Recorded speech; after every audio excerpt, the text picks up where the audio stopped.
Olá pessoal, boa noite a todos vocês, boa noite a cada um, boa noite a cada uma. Hoje, quinta-feira, dia 9 de abril, não é? Uma quinta-feira, exatamente às 7h51, não é? Faltando aí 9 minutos para o início, não é? Da nossa live, onde nós estaremos com a professora Karine Oliveira. A professora Karine Oliveira, ela é mestranda e doutoranda em educação, tá bem? Ela irá participar na noite de hoje na nossa live, então a gente agradece a cada um e a cada uma das pessoas que aqui se fazem presentes nessa noite de hoje. O tema de hoje é exatamente violência doméstica e familiar no cenário do coronavírus, tá certo? E convidamos alguém extremamente qualificada, certo? Uma pessoa de grande experiência acadêmica e prática, tá bom? Nesta temática. A nossa professora Karine Oliveira. Professora Karine, ela já se encontra, tá bom? Daqui a pouquinho ela está entrando aí com a gente e a gente agradece, tá bom? A gente agradece pelo carinho, por ter aceitado o convite. Você aí que está nos assistindo nessa noite, aproveite também o momento para compartilhar a live, para indicar para os seus amigos. Bom, professora Karine, muito boa noite, tudo bem contigo? Boa noite, Vande Carlos, tudo bem? E você? Tudo bem, graças a Deus. Bom, muitas pessoas entrando, abraço aí para o Edivaldo, valeu pelo carinho, Edivaldo. Professora Karine, desde já, seja bem-vinda, tá bom? Sinta-se à vontade. As interrupções que eu terei que fazer serão por uma causa maior, tá bem? Eu sei que nós, professores, nos empolgamos, né? Mas às vezes surge uma pergunta de alguém que está assistindo, né? Até mesmo de quem está ouvindo, fica inquieto com uma determinada questão, aí vai lá e faz uma pergunta. Mas nós da página História e Educação agradecemos a você pelo convite, parabenizamos pela luta, parabenizamos pela militância, parabenizamos por esse papel de conscientização que é tão importante. Então, muito boa noite, Karine. Eu que agradeço o convite, Carlos, e compartilhar desse momento, mais um momento, né? Quantas outras vezes já estivemos juntos em sala de aula falando dessa temática. Então, para mim, é uma satisfação poder enfrentar esse cenário nesse formato, não deixando de dialogar, de conversar, de informar. Eu que agradeço. Ok, Karine. Karine, eu falei um pouco de você, tá bom? Falei um pouco da tua experiência acadêmica. Antes de você entrar, eu queria que você, nesse primeiro momento, se fosse possível, também se apresentasse novamente para as pessoas que estão assistindo agora e depois, quando nós formos publicar, né, este arquivo nas nossas redes sociais aí. Ah, sim. Eu tenho formação em letras e em direito e foi nesse cenário, logo no finalzinho do curso de direito, quando eu me deparei no cenário de violência doméstica e familiar e precisei me inteirar, na verdade, né? Como a gente se percebe implicado no processo de enfrentamento. Ok, e aí perfeito. foi quando eu fui para Recife fazer o curso do Instituto Maria da Penha, que se chama Defensores e Defensores do Direito à Cidadania. E, no caso, o mestrado, embora eu tenha formação em direito, mas a discussão que eu queria fazer, que era entender a violência doméstica e familiar sob o aspecto cultural, porque ela é simbólica, ela é cultural, foi em educação. Aí fiz o mestrado em educação, fiz outros cursos de especialização em gênero, por exemplo, do Senado, o da Fundagem, o do curso Renato Saraiva, que é a Lei Maria da Penha no aspecto processual. E agora estou no doutorado, trabalhando essa pesquisa, né? Parabéns. Eu que agradeço. Bom, o tema é bastante instigante, Karine, tanto é que nós recebemos, né? Recebemos aí várias perguntas nas redes sociais e também aí a grande quantidade de visualização dos seus vídeos, né? Várias páginas que também compartilharam, ou seja, uma temática que se coloca em evidência e em muito grau de importância, né? Violência doméstica e familiar no cenário do coronavírus, é isso mesmo? Isso, eu queria até... A gente pode... Qual é o tempo, Carlos, desse nosso diálogo? pensei a gente uma hora. Certo. Então, porque eu gosto muito de interagir com quem vem participando, né? Desde quando você me contou que eu fiz o vídeo, eu queria deixar registrados os agradecimentos, porque, por exemplo, um amigo meu lá da Bahia, aonde eu tive também uma ação do Maria da Penha Vai Escola, compartilhou, e os alunos de lá estão participando. As mulheres de Caruaru, de Recife, então tem uma rede muito forte, muito integrada, né? Compartilhando e implicada nesse processo do que significa entender sobre a violência doméstica e familiar. Ok. Eu queria fugir um pouco do protocolo, Karine. Antes de iniciar com a primeira pergunta, eu queria perguntar a você se você acredita que os meios de comunicação, as redes sociais, a mídia e a sociedade de modo geral vem entendendo a importância de discutir, por exemplo, a temática da violência contra a mulher, que se configura nas mais diversas maneiras. Você acha que vemos tendo avanços nesse sentido? Ah, sim, excelente pergunta. Eu acredito que sim, né? Nunca se discutiu tanto sobre violência doméstica e familiar, embora a Lei Maria da Penha seja muito recente, né? Só temos aí 13 anos dessa lei, mas em todos os espaços hoje nós conseguimos falar sobre essa temática, né? Por exemplo, logo no mês de março, né, essa quarentena só começou a partir do dia 15. Mas até o dia 15 eu tive 17 ações da militância em locais diferentes. Eu estive em Olinda, na ESO, na Universidade Católica, em Serra Talhada, em espaços da comunidade, né, de periferia. E isso significa dizer que as pessoas agora estão querendo falar sobre essa temática. As pessoas agora se sentem provocadas, né? A querer entender, a querer discutir, a querer tensionar, problematizar, e isso é muito proveitoso no sentido pedagógico. Ok, perfeito. Karine, veja só, nós pensamos aqui em algumas perguntas que também podem ser as perguntas das pessoas que estão nos assistindo e, de modo geral, eu acho daquilo que mais coloca em evidência para a gente pensar, não é? Não que a gente não vá seguir outros pensamentos e etc. Veja só, de que maneira nós poderíamos perceber a violência doméstica contra as mulheres do nosso país? De que maneira a gente percebe a violência doméstica contra as mulheres no Brasil? Essa pergunta, Carlos, ela remete uma metodologia de trazer à tona o que é essa linha do tempo. Por exemplo, nós estamos falando dessa violência hoje, no século XXI, mas ela é fruto de uma violência histórica. Então, por exemplo, hoje a gente fala da violência no seu aspecto simbólico, no seu aspecto legal, mas é importante trazer à tona o que foi essa história que legitimou durante a humanidade essa violência que hoje nós estamos discutindo, né? Então, no Brasil, essa violência ela é considerada uma pandemia, por exemplo, né? Por quê? Porque ela mata a cada 2 horas.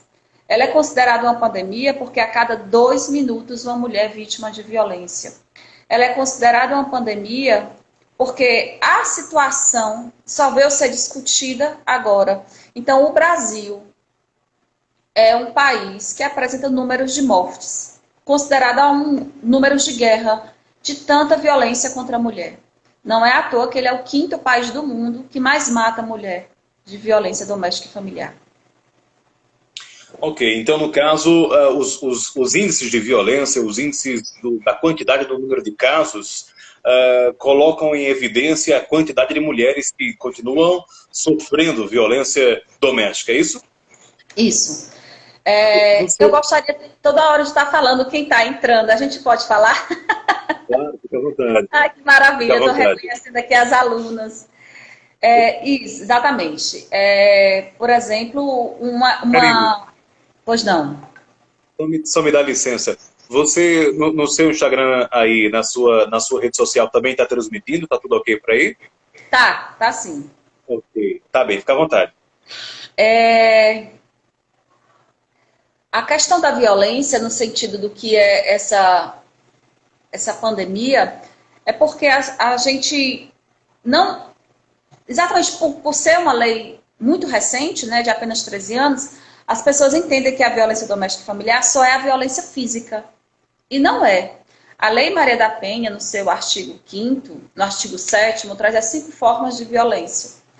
Ela fala da violência psicológica, da violência moral, da violência sexual, patrimonial. A física, ela é uma delas, mas existem outras.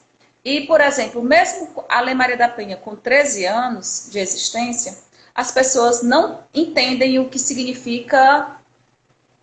É muito recorrente essa dúvida. A violência Seria sexual. a Lei Maria da Penha. Violência sexual. A violência sexual, isso. Que é exatamente o estupro marital. E o que é que, em termos práticos, para as pessoas, de modo geral, como é que se configuraria essa violência sexual contra as mulheres? Deixa eu falar. Eu posso ir falando e trazendo os livros? Fique à vontade. Posso? A live é sua.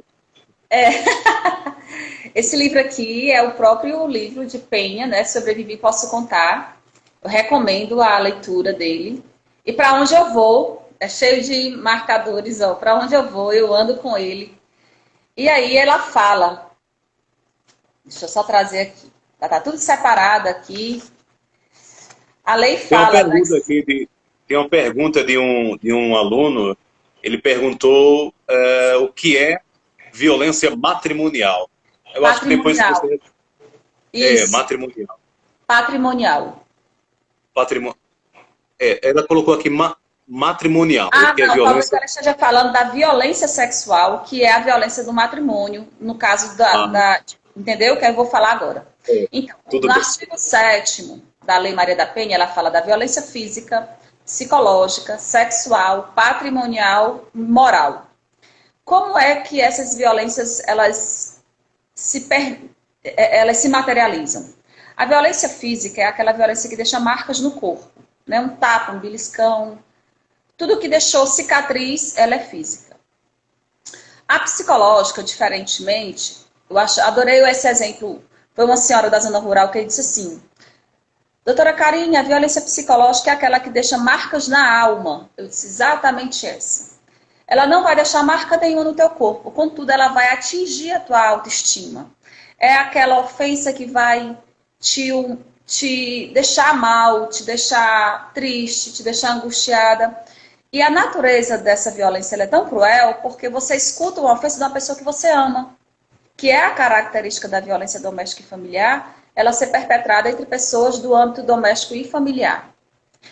A violência sexual é a violência que antigamente, né, a gente fala antigamente como se fosse uma coisa absurda, e não é, está bem próxima.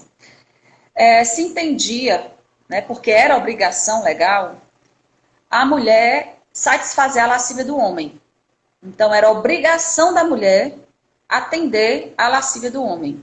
Ela estando menstruada. A mulher, antes era uma concepção da mulher atender os desejos sexuais dos maridos. Ela era extensão da propriedade privada do homem. E aí ela tinha obrigação. Então ela podia estar menstruada, ela podia estar com enxaqueca, ela podia estar de resguardo. Nada era era motivo de impedir aquele ato sexual, né? Ela não tinha direito sobre o corpo, ela não podia exercer seu direito sexual e reprodutivo, que hoje nós temos esse direito. Então a violência sexual, ela trata exatamente desse tipo de violência, que é o estupro marital. Hoje, nós mulheres não temos mais a obrigação de ter relação sexual ou qualquer outro ato libidinoso contra a nossa vontade. E antigamente nós tínhamos, né? Antigamente, assim, só a título de contextualização, a gente pode trazer, no caso, nossos avós. Alguns anos atrás, né? Isso, nossas avós. Alguns anos atrás, se refere. Olha, nossas avós. A Milena Ribeiro colocou aqui um objeto de cama e mesa. Cama e mesa, perfeito, Milena, obrigada. Exatamente isso. Nós éramos...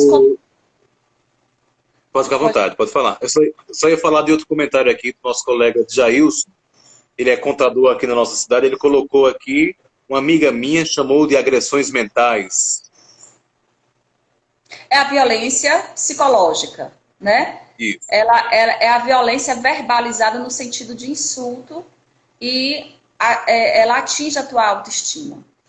Já a violência patrimonial é aquela violência que vai atingir os teus bens, por exemplo. Destruir teu celular, tuas roupas, documento é muito comum, por exemplo. Diante de uma separação, a mulher diz que vai registrar um boletim de ocorrência.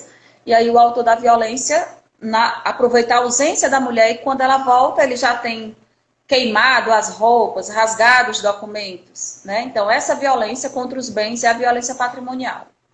E, por fim, a violência moral é aquela violência que a gente chama de crimes contra a honra. Eu queria até registrar, vou sempre interromper minha fala pelos registros aqui, que eu estou cheia de alegria. A Aline, né, que é a nossa agente, coraçãozinho. Tem também um comentário aqui de Rayane Campos, liberdade sexual. Elisângela entrou, Everton Willi, Daiane. É a nossa agente da Patrulha Maria da Penha, maravilhosa. Trabalhei com então, ela. Você ia dar um exemplo? Você ia dar? Sim, da violência moral. E aí a violência moral é aquela violência que a gente chama no direito penal de crimes contra a honra. É a injúria, a calúnia, a difamação.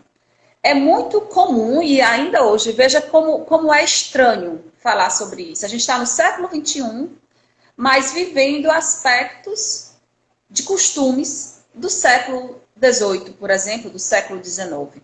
Aonde toda a nossa conduta, né, em pleno século XXI, a conduta da mulher é atrelada ao campo da moral. Ah, você não vai vestir determinada roupa porque parece a rapariga da esquina. Ah, você não vai para determinado local porque você é a mãe dos meus filhos, aquele local é local de puta.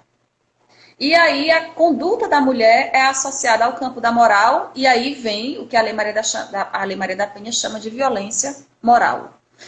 Essas 5 violências elencadas no artigo 7º, elas são exemplificativas, não é rol taxativo. Por exemplo, nós temos a violência de cárcere privado, nós temos a violência de crime de ameaça, que não estão aqui, mas todas elas compõem o rol, né, os exemplos de violência doméstica e familiar.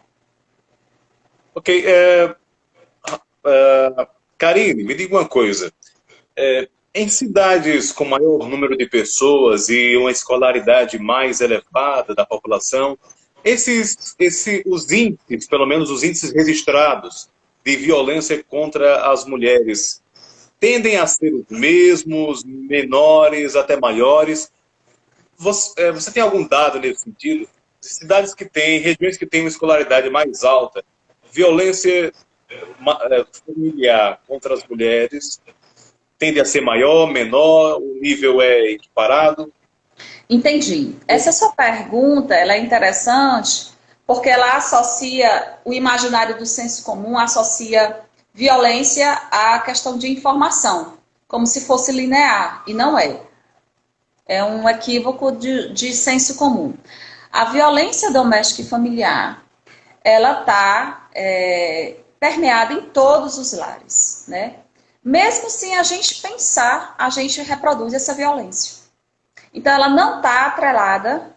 Karine, uma amiga minha, entrou também. Ai, gente, eu tô adorando. Me chamou outras vezes, viu? Chance de ver todo mundo. Que maravilha. Então, a violência doméstica e familiar, ela permeia todos os lares. Só trazendo uma situação bem simples, bem precária, tá? Eu tenho 2 filhos, um menino e uma menina. É muito comum, e aí eu lanço até para quem está participando aqui, contribuir sim ou não, menino ou menina, né? Respondam aqui. Aquela mulher que está precisando de uma ajuda nas atividades domésticas, ela vai chamar quem? O menino ou a menina? A menina, né? E aí, o menino vai poder brincar de futebol na rua, o menino depois vai poder entrar suado em casa e sentar sujo no sofá para jogar o videogame dele. Essa educação doméstica está sendo reproduzida através da violência de gênero.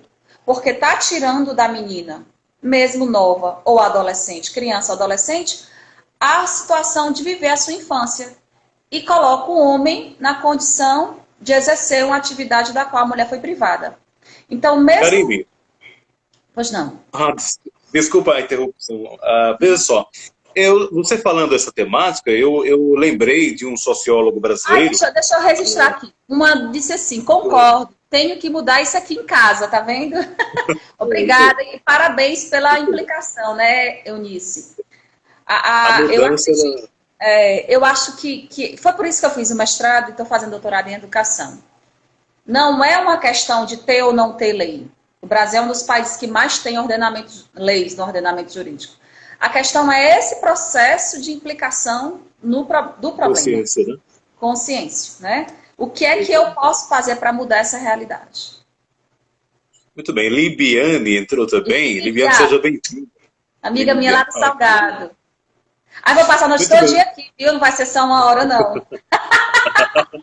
Vai ser só uma hora. Vamos usar o tempo que você quiser. Então, veja só. Quando você falava acerca de... Lucas respondeu aqui, ó. Os dois têm que jogar bola muito bem, exatamente, Lucas. A ideia de equidade de gênero, que permear essa discussão, ela exige entender que tanto o menino como a menina, tanto o homem como a mulher, ambos têm os direitos e deveres em uma relação equânime, né? Isso foi reconhecido pela nossa Constituição de 88, temos aí 32 anos de reconhecimento desses direitos, mas isso está só aqui, ó, no texto da lei. Nas vias de fato, dentro de casa, a realidade é outra, né? Então, quando uma mãe chama o filho para ajudar dentro de casa, ela está exercendo a condição de equidade de gênero. Eu gosto muito de trazer um exemplo de um aluno, e recentemente isso aconteceu aqui em São Caetano, quando eu fui convidada pelo NUCA, né, que é o Núcleo de Criança e Adolescente do selo da Unicef. Foram 115 adolescentes. E um deles disse assim: ô professora, depois que eu comecei a estudar sobre violência doméstica e familiar, né, porque já foram outras ações realizadas, hoje ele disse que participa das atividades domésticas, que arruma o quarto, que ele usou até uma expressão interessante: eu deixei de usar a expressão ajudar, porque não é ajuda, é obrigação, né? Então, ouvir isso de um adolescente é maravilhoso. É você perceber que essa educação, ela é possível. Esse processo de... Desculpa, Carlos, deixa eu interromper. Olha o Francis, uma amiga minha lá de Teresina, acabou de entrar. Muito bem-vinda. Yasmin Freitas, Oli Santana. Caio Jones colocou aqui direito. Do Piauí. Seja bem-vinda. Minha gente, eu tô amando, primeira vez, ó. O Lenildo entrou aqui também. Ó, tem um comentário interessante. Olha aí, Tânia Vazante, a professora disse: não é ajuda, é obrigação. Exatamente, professora. Aprendi com você. Olha aqui o livro dela, ó, da professora Tânia. Aqui, ó, Gênero e Debate. Professora Tânia, Ana Maria Barros e Ana Duarte. Tudo bem. A advogada Eugênia também se faz presente. E ela vai estar na nossa live na próxima quinta-feira. Maravilhosa. Seja bem-vinda, viu, Eugênia? Isso. Na próxima quinta-feira, ela vai estar discutindo aqui com a gente a participação das mulheres na política. Vai ser incrível, com certeza. Que é outro assunto importante. Por exemplo, quando a gente fala de violência de gênero, é importante alargar essa compreensão, entendendo que a violência de gênero ela acontece do âmbito doméstico e familiar, por isso nós temos a Lei Maria da Penha, mas ela acontece também no âmbito, por exemplo, da política, que essa discussão vai ser oportuna e imprescindível com a Eugênia, entendendo qual é o modus operandi dessa ocupação da mulher na política, né? Como é que ela se faz, as formas de violência. Eu estou adorando, viu, a proposta da página História e Educação. Parabéns, Carlos. Muito obrigado. Então, eu estou com um comentário aqui, desde quando você falou acerca da questão das tarefas de casa, não é, que estão atribuídas geralmente às meninas, não é? O sociólogo Pedrinho Guareschi, ele escreveu o livro Sociologia Crítica, Alternativas de Mudança, talvez você já tenha ouvido falar. E tem um capítulo bem interessante, que é onde ele fala família e o aparelho ideológico do Estado. E aí ele diz que a família vai ser um mecanismo de controle, né, de dominação, desde o início, sobretudo para a mulher, por conta desta ideia de dominação. Quer dizer, a criança desde cedo, a criança feminina desde cedo, ela é treinada, né, orientada pela família a entender que é normal as tarefas domésticas recaírem apenas sobre ela, né? Eu quero fazer outras lives, viu? Vou logo lhe incumbir dessa responsabilidade. Esse livro aqui é da professora Valesca Zanello. Saúde Mental, Gênero e Dispositivos, Cultura e Processos de Subjetivação. E ele fala, é interessante que ela traz a linha do tempo e vai trazendo século XV, século XVI, enfim. E cada contexto histórico e cultural, simbólico, de como essa cultura se permaneceu e perdurou, reproduziu, né? Ao longo desses anos, essa violência de gênero. E quando você falou da questão doméstica, é porque o nosso trabalho doméstico é a divisão sexual do trabalho, né? Essa mulher que trabalha, por exemplo, todo mundo está falando da quarentena, né? E aí já trazendo nossa temática, a violência de gênero no cenário do coronavírus, todo mundo está entendendo essa quarentena como, não, estou sem fazer nada, estou entediada. Isso só se for para os homens. Porque para as mulheres recaem, além da atividade doméstica, a atividade do cuidado com as crianças, a situação tensionada dentro de casa, porque não tem nenhuma atividade que possa acalmar os ânimos das crianças, e isso acaba tensionando os pontos que a gente chama de explosão da violência, né? Então, ontem a advogada Fábia Lopes, que eu até marquei você na publicação dela e pedi autorização para usar o caso dela. Ela trouxe um exemplo exatamente isso. A mulher acorda pela manhã, tem o trabalho que tem que fazer em casa, né? Saiu do ambiente de trabalho, mas está trabalhando em casa, tem que dar conta da atividade doméstica, tem que dar conta das atividades dos filhos e ainda tem que servir o marido, vê, que paranoia. Então, achar que a quarentena é um espaço que a mulher está desocupada, que a mulher está sem o que fazer, isso nunca existiu. Pelo contrário, né? É mais uma atividade em que as mulheres são sobrecarregadas. E uma atividade não remunerada, né? É importante dizer isso, uma atividade não remunerada. Temos aqui um outro comentário, tem que respeitar essa dupla maravilhosa, Eugênia, obrigado. Caio Jones colocou aqui, o direito e o respeito tem que ser para os dois. Temos um outro comentário aqui, que assunto maravilhoso da Josielma. Caio Jones, eu tenho orgulho de ter sido aluno do Rodecasso. Obrigado, Caio. Adoro essa tietagem. Ela é tão bem-vinda, né? Porque assim acolhe a alma. Eu tô achando o máximo. E esses coraçãozinhos assim subindo, que fica assim... Karine, tem aqui uma questão interessante, que eu até lhe mandei, né, que foi feita pela Josielma. Vê só, ela me perguntou, e eu até te mandei por print, né? Ela perguntou o seguinte: o que é que leva muitos homens, né, a praticarem violência doméstica? Excelente pergunta. Como é o nome dela? Josielma.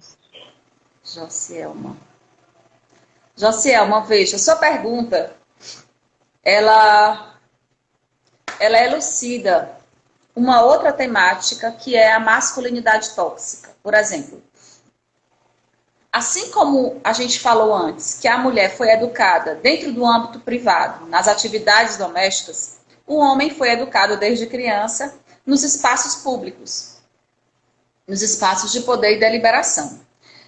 Essa polarização das relações, a mulher submissa e o homem detentor do poder, estabeleceu uma relação que não se equilibra, né?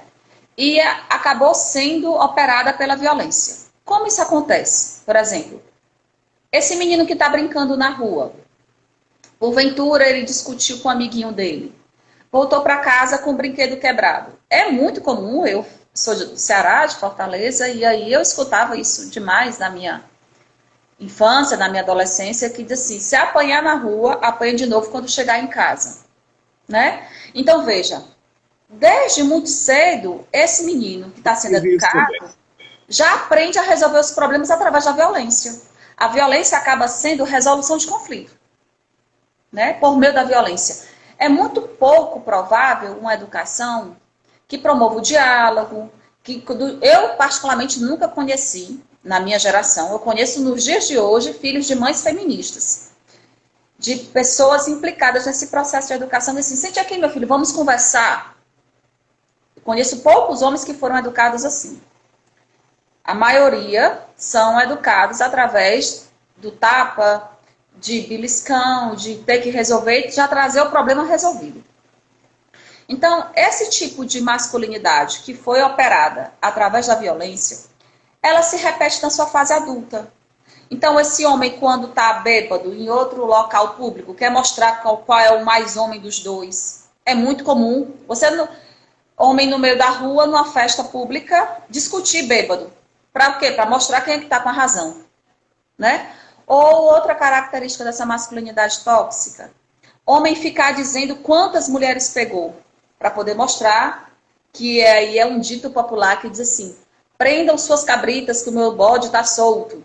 Né? Então, foi sempre criado, a professora Valesca Zanello fala muito sobre isso, esses dispositivos de gênero, a mulher no âmbito privado, submissa e educada no campo da moral, a mulher honesta, isso vigorou legalmente até a década de 90, viu? A categoria da mulher honesta. Veja que absurdo. Enquanto que o homem... Hã? O que é que viria a ser essa categoria jurídica de, abre aspas, mulher honesta? A mulher virgem, a mulher que não fala palavrão, a mulher que não fala alto, a mulher que quando o homem fala ela cala. Todo esse campo da moral, dos costumes da submissão, configuram a perspectiva da mulher honesta. Para você ter noção, Carlos, é tão absurdo que se durante o casamento o homem constatasse que a mulher não fosse virgem, o casamento poderia ser anulado e ele teria direito à indenização. Essa lei só veio ser acabada com o governo Fernando Henrique Cardoso, né? Quer dizer, dia desse, né? É muito recente. Até a década de 90, a categoria da mulher honesta vigorou. Então, a gente ainda hoje, em pleno século XXI, a gente ainda vive resquícios dessa violência que ela faz parte de toda a história. Ok, eu queria desejar um abraço para o nosso querido Pedro. Pedro está aqui conosco, valeu Pedro pelo carinho. Cris, valeu Cris pelo carinho. Eunice, tem também o Pedro aí da página Medicina Legal. Deixa eu ver quem mais aqui, o Pedro Afonso. Ok, Ana Paula, seja bem-vinda. Denise, Gabriela, Demóstenes. Muito bem. Vamos para a segunda pergunta então? Vamos. Caso venham a surgir outras, que vai surgir, já estão surgindo, que vamos fazer? Eu acho até, só um minuto, Carlos. Josielma, a pergunta dela, quando ela fez assim, por que os homens ainda fazem isso? Então, essa relação, só concluindo aqui, então essa relação de poder que se estabeleceu através dessa diferença, né, dos gêneros, do homem e da mulher, fez com que o homem sempre dominasse a mulher. Isso dominar no trabalho, dominar sobre os corpos, dominar sobre o campo da moral. Então é por isso que a violência é perpetrada até hoje, em pleno século XXI. Porque é quando se concretiza as relações de poder. Então, muito bem. Eu trouxe aqui um livro para mostrar também, Karine. É o livro do Leonardo Boff e da Rosemary Muraro, Feminino e Masculino, uma nova consciência para o encontro das diferenças. Maravilha. Os autores, tanto o Leonardo Boff quanto a Rosemary Muraro, eles argumentam que o mundo, o nosso planeta, vem vivendo um caos que se configura na violência política, que se configura na violência social, que se configura nas crises econômicas, e eles apontam que essas diferenças e desigualdades em todos os âmbitos que o mundo enfrenta só poderão ser superadas quando houver equidade do gênero entre homem e mulher. Uma perspectiva bastante interessante. Tem aqui um comentário, vou deixar você ler. Eunice fez um comentário aí, consegue ver? Não, o meu parou de mostrar os comentários. Apareceu agora? Não. Não? Ela comentou assim, ó, muitas mulheres, mães, que tiveram essa criação perante o pai, onde a mãe era submissa, acaba criando filho e tendo a mente bem fechada em relação a isso, diferença entre homens e mulheres. Ela colocou. Exatamente, ela está coberta de razão. É a condição de entender que essa violência. Por que é que eu sou tão apaixonada pelo que eu estudo e completamente envolvida no campo da educação? Que essa violência, ela nos coloca na compreensão de que a mulher não nasce vítima e o homem não nasce agressor.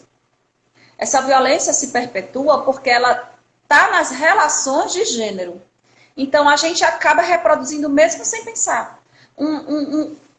Vamos tirar do exemplo doméstico, certo? Vamos fazer um deslocamento. Sair do campo doméstico e vamos trazer agora para o campo simbólico, de mulheres adultas, já escolarizadas, ditas emancipadas, tá certo? Vamos sair do campo doméstico, vamos para o espaço público. Entendendo exatamente a sua primeira pergunta, do campo de escolaridade, se essa violência, ela existe. E ela existe também. Se duvidar tanto quanto, ou pior, até porque ela assume uma hipocrisia, um cinismo, diferentemente das pessoas que não têm esse nível crítico aguçado. Por exemplo, todo mundo hoje curte determinado tipo de música, né? Funk, por exemplo, ou forró, que tem música de forró também com letras que instigam a esse campo da objetificação dos corpos, né? Mas aí, quem está nos escutando, já não participou de algum comentário do campo da moral? Ah, lá vai ciclano de tal, é pior do que rapariga ruim. Ou seja, porque ela está usando determinada roupa. Uma mulher criticando a outra. Mesmo essa mulher sendo escolarizada, mesmo essa mulher tendo noção de que o corpo dela, da outra mulher, não diz respeito a ela, que o campo de vida pessoal de outra pessoa não diz respeito a você, mas ainda assim a gente se acha no campo da moral, legitimado a criticar a conduta do outro. Então, isso mostra como a violência de gênero está em todos os espaços. Tudo bem. Olha, a Michele entrou aqui, seja bem-vinda. O professor Gilvano Vasconcelos. Gilvano Vasconcelos, ele vai participar da nossa live segunda-feira, com uma análise bem interessante. Eu até convido vocês. O professor Gilvano, ele vai discutir como a literatura representa a sociedade, as relações de literatura e sociedade. Vai ser bem interessante. Tem aqui um outro comentário para você, do Caio Jones. Ele diz assim: Karine, eu gostaria de saber, na sua opinião, não está aparecendo para você aí não, né, Karine, o comentário? Não. Ok, mas está aparecendo aqui para mim, eu vou te dizendo. Tá. Ó, ela disse assim: Karine, peraí, sumiu. Karine, eu gostaria de saber, se na sua opinião, qual seria a solução para acabar com o desrespeito às mulheres? É a pergunta dele. Excelente pergunta. Entender que vai acabar é entender que esse processo implica uma mudança coletiva. É entender como é que a gente vai respeitar uma mulher se... Eu estou falando do âmbito doméstico e familiar, mas aí, de repente, eu vou assistir uma propaganda de cerveja. E tá lá, vendendo a cerveja do lado dos 200 ml de prótese da mulher. Talvez eu não esteja desrespeitando a mulher que está aqui, do meu lado, mas eu estou objetificando o corpo da outra, que é gostosa, que é sarada, que é popozuda. Entendeu? Então, o respeito ele vai passar no campo do âmbito doméstico, o campo do âmbito político, o campo do âmbito simbólico. Entender que o respeito à mulher, ela não é porque aquela mulher... É muito comum nos comentários de rede social alguns homens falarem assim: ah, se fosse minha irmã, seria diferente. Se fosse minha mulher, isso não ia acontecer. Se fosse com a minha mãe, já estava resolvido o problema. Ou seja, aquele homem só se magoa, só toma para si aquela dor se a mulher fosse alguma coisa dele. A gente tem que entender que essa superação vai passar, vai ser alcançada quando a gente compreender que a gente tem que respeitar a mulher porque ela é sujeito de direito. E não porque ela é alguma coisa sua. Eu não posso ser nada sua. Nem sua amiga, nem sua namorada, nem sua irmã, nem sua mãe, nem sua amante, nada.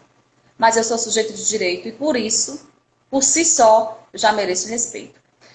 E entender esse respeito, ele passa não meramente pelo campo teórico, conceitual de livro, não.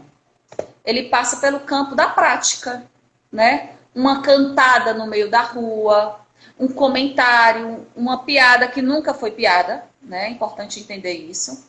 Quem disse, ela se magoa muito, essas feministas são um bando de mulher mamada, tudo toma com seriedade, era só uma brincadeira. Não, não é brincadeira. É ofensa, é desrespeito, é insulto, é violência. Então a pergunta dele é muito interessante, porque coloca os homens implicados nesse processo, entendendo que nós mulheres somos sujeitos de direito. Ok. Jorge Santana, seja bem-vindo. Entrou também aqui Jean Moraes. Jean Moraes, seja bem-vinda. Bem-vindo, Jean Moraes. Michele também. E o professor Giovano Vasconcelos fez um comentário aqui a seu respeito, Karine. Ele disse assim, Karine é uma das pessoas que mais entende desse tema aqui na região. É verdade, professor Giovano? Eu tive o prazer de trabalhar com ele, né, na GRE, Gerência Regional de Educação.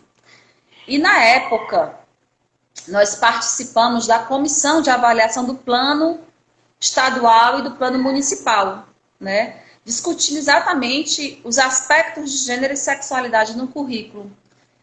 E para você ter noção, né, isso já faz algum tempo aí, nós trabalhamos juntos, e toda essa trajetória é voltada aos estudos. Eu me sinto lisonjeada por ter a oportunidade de conhecer alguém como o professor Gé. Muito bem. Tem aqui a segunda pergunta, a nossa segunda pergunta. Professor Giovano Vasconcelos, um abraço. É o seguinte, na sua experiência profissional, quais foram os casos mais marcantes, impactantes de violência contra a mulher que você já presenciou? Eita.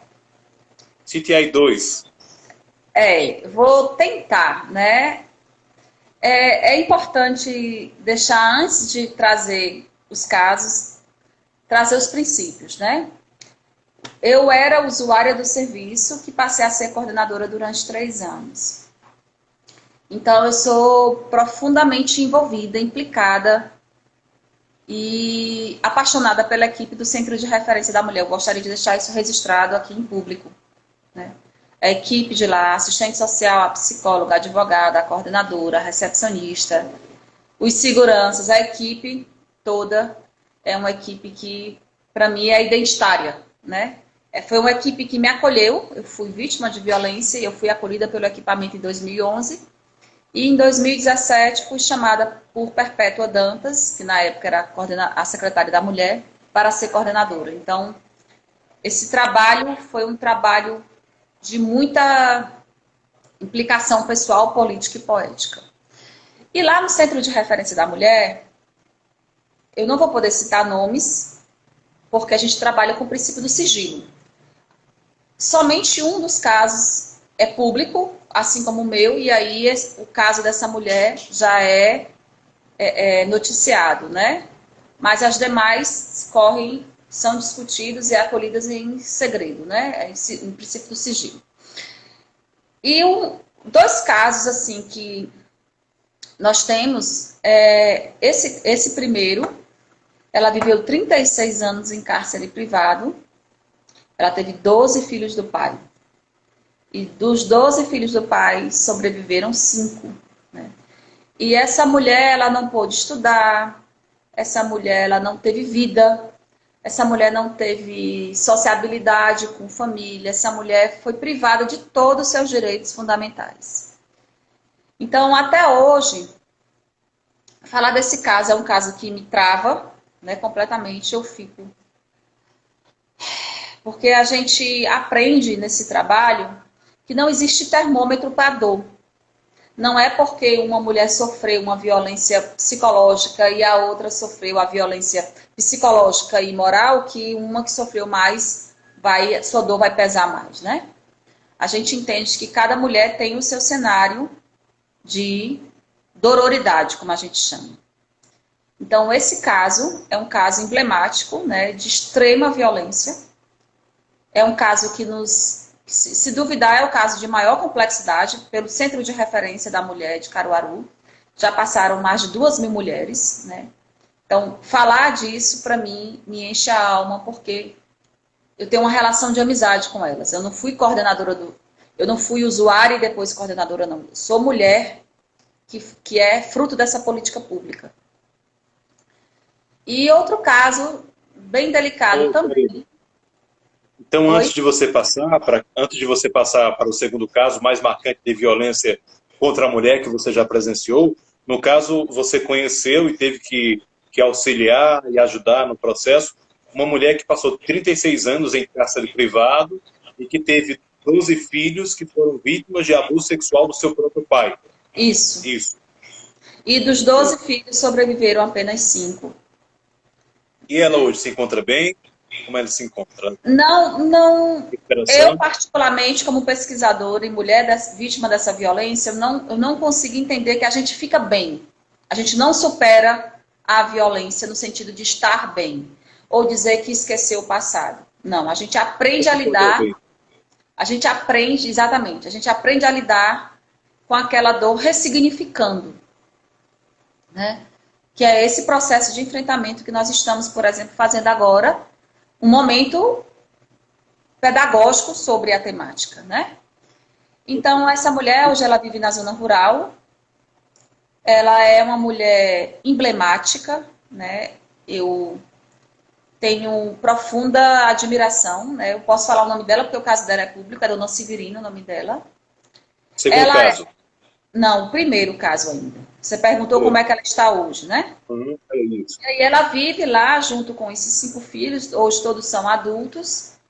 Ela é protagonista de uma lei municipal, né? E aí eu fico profundamente honrada em ter feito parte da construção dessa lei, que se chama Lei Dona Severina. E é uma lei que reconhece a política pública em sua interesse, ou seja, a gente trabalha no centro de referência, acolhe a mulher. Mas é importante entender que aquela mulher, o problema que ela sofreu de violência doméstica familiar, atingiu também os filhos. E essa lei reconhece a complexidade dessa violência, acolhendo também os filhos enquanto prioridade de política pública. É a primeira lei no Brasil, nesse formato. Ok, Karine, antes de você passar para o segundo caso, tem aqui algumas pessoas que entraram, então, inclusive lhe cumprimentando. Nunes Eliene Ferreira colocou boa noite, Karine. Manuela Lima. Eu acho que você talvez tenha desativado os comentários aí no seu Instagram. Talvez tenha sido isso. E eu apertar onde? Qual é o botão aqui que eu aperto para coisar? Tem um botãozinho que fica bem no meio da sua tela, que é onde tem aí umas interrogações. Tá vendo? Tem aí uma setinha para ser encaminhado o vídeo, e aí bem no meio, perto desses 3 pontinhos, tem um bloco quadrado com interrogação. Não, tá aparecendo aí para você? Não? Não. A gente resolve esse problema. Então. Mas, por favor, você leia claro. Os comentários. Tem um comentário aqui da Eunice que diz assim: nossa, isso me lembra um familiar onde ela não poderia usar algum contraceptivo que seu esposo ameaçava de deixá-la. Ela acabou tendo 23 filhos, muitos sem querer, por ter que estar disponível sempre. Tem outro comentário aqui, do Jorge Santana, que diz assim: Karine fala pelos olhos e ter conhecido ela em Maceió através das amigas do CAIM, outras grandes mulheres, Marta e Michelle. Eu orgulho de ter essas mulheres na luta do nosso meio. O Jorge Santana. Que maravilha. Ele foi um convite, né, de articulação política. Eu estive em Maceió, conheci o centro de referência de lá, a secretaria. E aí a gente tem projetos também para fazer esse trabalho lá. Mas aí, em função, logo em seguida foi essa história da quarentena e acabou a gente suspendendo essa programação. Mas é uma equipe maravilhosa lá de Maceió. Tive uma aprendizagem tremenda. Um abraço bem grande. Ok, você quer comentar o comentário da Eunice? Quero. Falando sobre o exatamente. A fala de Eunice, ela remete exatamente o que a gente trouxe à tona, né, logo no começo da nossa fala, sobre a violência sexual, que é essa condição de reificação dos corpos das mulheres na situação de matrimônio, de marido e mulher, como se a mulher ainda estivesse obrigada. E veja só, Carlos, isso é tão cruel. A gente está falando como se, não, isso aconteceu com a minha avó, como se isso não fosse mais presente. Mas é. Se eu hoje não quiser mais ter filhos e quiser fazer uma laqueadura, eu tenho que fazer. Veja, eu tenho que ter no mínimo 3 filhos, no mínimo 25 anos e sob condição de autorização do cônjuge, do companheiro. Veja que absurdo. Em pleno século XXI, para eu exercer meu direito sexual e reprodutivo, eu tenho que ter já filhos, acima de 25 anos e autorização expressa do companheiro. Ou seja, ainda o meu corpo, exatamente, está sob julgo de outra pessoa. Já o homem não, né? Então, falar do planejamento familiar ainda é um tema que implica na mulher. Delicado no campo de gênero por conta disso. E isso aí vai ser uma pergunta. Quando a Eunice falou dos 23 filhos, já liga com o segundo caso, que foi em Serra Talhada. E eu me emocionei muito, porque tinha uma plateia de mais de 150 pessoas, e tinha pessoal bem jovem, né, de ensino médio, e tinha uma senhora já de cabelos brancos, de fato bem idosa. E ela, toda hora da minha fala, ela muito comovida, e eu cheguei a perguntar, né, perguntei se ela estava constrangida, se ela queria sair. E aí ela disse assim, eu travo porque eu me emociono mesmo. Ela disse assim, doutora, eu tinha que vir hoje para lhe ouvir falar, porque eu nunca soube que a gente tinha direitos sobre os corpos. Veja, sobre o meu corpo. E aí ela falou da violência sexual que ela sofreu. Ela falou que chegou a ter 2 filhos em 1 ano. Ou seja, nem um resguardo ela teve respeitado. Ela sofreu estupro durante o período do resguardo. Uma mulher ter 2 filhos em 1 ano é o maior exemplo da violência sexual, do que a gente está falando da condição de reificação dos corpos, né? E aquela mulher, só concluindo, e aquela mulher veio ouvir aos 76 anos sobre direitos humanos das mulheres. Veja, eu me sinto privilegiada por ser essa fonte de diálogo e sinto igualmente, se duvidar até em intensidade maior, um profundo pesar. Porque quanto tempo aquela mulher não sofreu, né, diante dessa situação? Isso demonstra a todos nós que ainda tem muito a ser avançado, né? Tem. E isso coloca todos nós implicados nesse processo de desconstrução, né? Eu tenho até o cuidado de pedir que a gente não chame de combate à violência. A gente não combate, não é guerra, né? O nosso posicionamento enquanto feminista não é contra os homens, é contra a violência.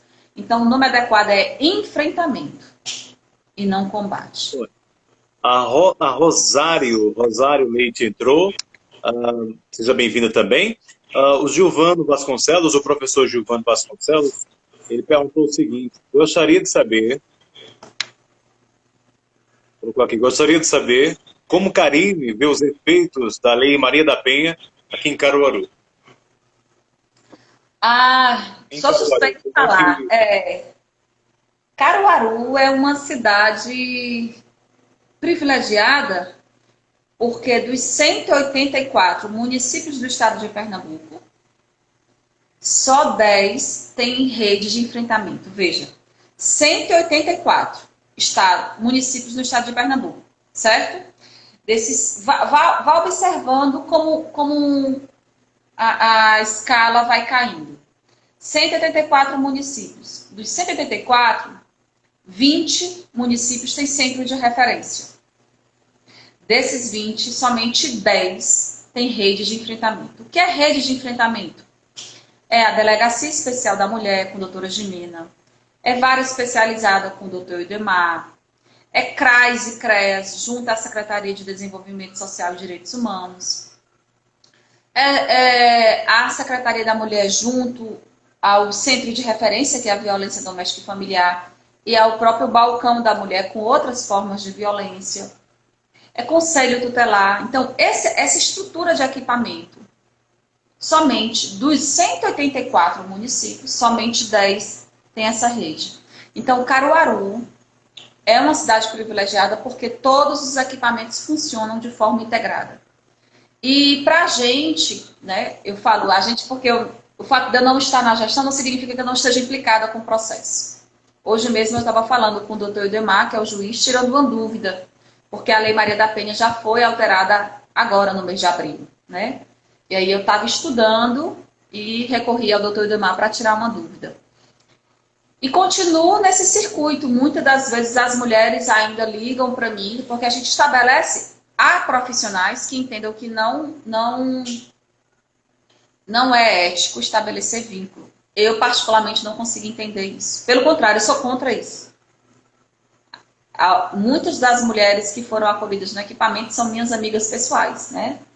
E eu estabeleço, de fato, acolhimento, porque eu fui vítima dessa violência, eu sei o que significa o estender da mão, acolher, ouvir, não julgar, né? E isso, para mim, em Caruaru é muito forte, porque se hoje eu estou viva, se hoje eu sou pesquisadora, se hoje eu sou doutoranda, é porque nessa trajetória de 10 anos, outras mulheres me acolheram, outras mulheres me estenderam as mãos, né? Então, gratidão a todas as mulheres que participaram desse caminho. E o vínculo afetivo em uma relação humana, e sobretudo de recuperação, em qualquer sentido, é fundamental, não é? É fundamental. Eu aposto nisso, né? Tanto é o que eu estudo na minha tese de doutorado, meu projeto de tese de doutorado, trabalha essa categoria do cuidado de si de Michel Foucault, que eu acredito exatamente nessa perspectiva, como um projeto político, poético. Ok. Karine, na nossa terceira pergunta, nós temos aqui o seguinte: como a violência doméstica e familiar se configura nesse cenário do coronavírus? Vamos lá. Então, eu fiz algumas anotações aqui, e aí eu vou trazer, se alguém depois, evidentemente, quiser a fonte desse material, me colocar à disposição, né? Eu tô com os apontamentos aqui, mas eu tenho todos os arquivos, inclusive eles estão na minha rede social, no Facebook. Então, você vai ter na íntegra o texto. Eu gostaria de trazer aqui, como fonte de informação, a nota pública do Instituto Maria da Penha, que foi publicada agora no dia 3. E aí ele fala das medidas de proteção, que é exatamente para conter a disseminação, né, do vírus. E exige, nessa medida de prevenção, para conter a disseminação, exige o isolamento social e o confinamento na condição de quarentena, que nós chamamos. Só que essa medida de prevenção, ela, de um lado, tensiona as relações domésticas, que é exatamente essa situação que a gente trouxe como elementos de compreensão. A divisão sexual do trabalho, a exploração de um dos gêneros e toda essa demanda, né? Se duvidar, uma hora dessa tem mulher trabalhando, né? Se duvidar, fazendo atividade doméstica. E isso tem aumentado os números de violência. E aí eu vou trazer alguns dados para vocês. O chefe da ONU, em escala mundial, né, da segunda quinzena de março para cá, houve um aumento em escala mundial, 17% da violência doméstica e familiar. 17%. Isso foi até a pergunta que a Nunes Eliane fez aqui. Ela com Karine, com a pandemia a violência doméstica tende a crescer? Isso. Então a resposta seria sim, né? Sim, não tende, já cresceu, né? A gente está analisando ainda as perspectivas e estratégias de enfrentamento. Então vamos lá. Nunes, essa sua pergunta, ela tem números diferentes. Vamos lá. Se em escala mundial teve 17%, segundo a ONU, né, de aumento, no Brasil teve, e aí já são dados do Rio de Janeiro e São Paulo, 50% de aumento. Veja que absurdo. 50%. É estratosférico esse número. Isso. É um número estratosférico, muito grande. Karine, vê só. O Instagram, ele corta o vídeo com 1 hora. Quando você começa o vídeo com 1 hora, ele corta. E está anunciando aqui que vai cortar em 12 segundos. Já passou Aí, uma hora? Já. Passou. Aí quando cortar, eu inicio outra imediatamente. A E gente você manda